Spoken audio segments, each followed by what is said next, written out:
గోరువంక వాలగానే గోపురానికి స్వరాల గణగణ గంటలే మోగలేలా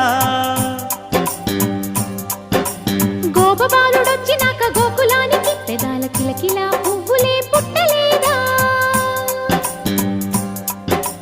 బాలకృష్ణుడొచ్చినప్పుడే వయ్యారి నందనాలు నాట్యమాడగా వారసుణ్ణి చూసినప్పుడే వరాల వాంఛలన్నీ పల్లవించగా నందుడింట